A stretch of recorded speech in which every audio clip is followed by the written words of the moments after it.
Assalamualaikum warahmatullahi wabarakatuh. Halo semuanya. Perkenalkan, nama saya Sahriyanti dengan NIM 24365720102026 dari Prodi Sistem Informasi. Dibuatnya video ini dengan memenuhi tugas mata kuliah konsep sistem informasi, yang dimana saya akan menjelaskan materi yang saya pahami tentang konsep sistem informasi. Selanjutnya, sebelumnya kita harus tahu dulu apa itu konsep, sistem, dan informasi. Konsep merupakan suatu aspek yang sangat penting dalam pembelajaran, karena dengan memahami konsep, mahasiswa dapat mengembangkan kemampuannya dalam setiap materi pembelajaran tersebut.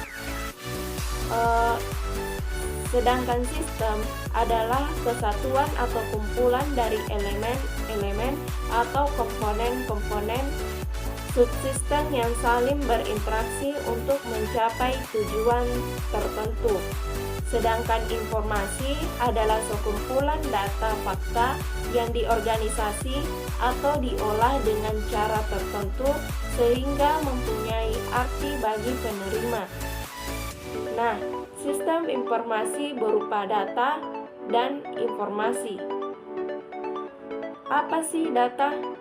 Data merupakan bentuk yang masih baku atau mentah, belum memiliki arti dan makna. Data yang diolah sesuai dengan prosesnya akan menghasilkan sebuah informasi. Data ini dapat berupa huruf, angka, simbol, serta gambar. Sedangkan informasi itu apa sih? Informasi adalah sekumpulan data fakta yang diorganisasi atau diolah dengan cara tertentu sehingga mempunyai arti bagi penerima. Nah, pengertian sistem informasi. Sistem informasi adalah kumpulan dari subsistem apapun, baik fisik ataupun non-fisik, yang saling berhubungan satu sama lain dan bekerja sama secara harmonis untuk mencapai satu tujuan, yaitu mengolah data menjadi informasi yang berarti dan bermanfaat. Apa sih elemen-elemen sistem? Elemen-elemen sistem yang pertama yaitu tujuan sistem. Untuk mendukung fungsi kepengurusan manajemen, untuk mendukung pengambilan keputusan manajemen, dan untuk mendukung kegiatan operasi perusahaan. Yang kedua, masukan sistem. Energi yang dimasukkan ke dalam sistem disebut masukan sistem, yang dapat berupa pemeliharaan atau input. Yang ketiga, proses sistem. Suatu sistem dapat mempunyai suatu proses yang akan mengubah masukan menjadi keluaran. Sebagai contoh, sistem akuntansi. Sistem ini akan mengolah data transaksi menjadi laporan-laporan yang dibutuhkan oleh pihak manajemen. Yang keempat, pengeluaran sistem. Keluaran ini merupakan masukan bagi subsistem yang lain, seperti contoh sistem informasi keluaran. Yang dihasilkan adalah informasi, di mana informasi ini dapat digunakan sebagai masukan untuk pengambilan keputusan atau hal-hal lain yang merupakan input bagi subsistem lainnya. Yang kelima, mekanisme pengendalian dan umpan balik. Tujuan umpan balik adalah untuk mengatur agar sistem berjalan sesuai dengan tujuan. Yang pertama, pada sistem informasi, umpan balik dapat diperoleh dari setiap pemakai program. Yang salah diperbaiki, program disesuaikan dengan keluaran yang dikehendaki. Yang keenam, batas sistem.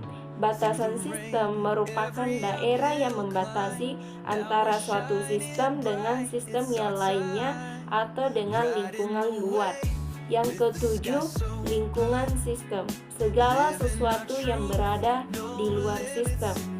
Ada beberapa sih jenis-jenis sistem informasi. Jenis-jenis informasi yang saya ketahui ada 7 jenis, tetapi yang saya jelaskan hanya 5 poin saja. Di antaranya yang pertama, Transaction Processing System. Dirancang untuk mengotomatisasi dan menyederhanakan proses operasional yang melibatkan pengumpulan dan penyimpanan serta pemrosesan dan pelaporan data transaksi. TPS memiliki fungsi di antaranya pencatatan transaksi, pengolahan data, pelaporan, serta pemantauan inventaris dan pemrosesan pesanan. Yang kedua, manajemen sistem informasi. Dirancang untuk mengatasi kebutuhan informasi organisasi dan membantu dalam meningkatkan efisiensi, produktivitas, dan kualitas pengambilan keputusan. Manajemen sistem informasi bertujuan untuk mengorganisasikan yang lebih baik, peningkatan pelayanan pelanggan, pengambilan keputusan yang lebih baik, dan perencanaan yang efektif.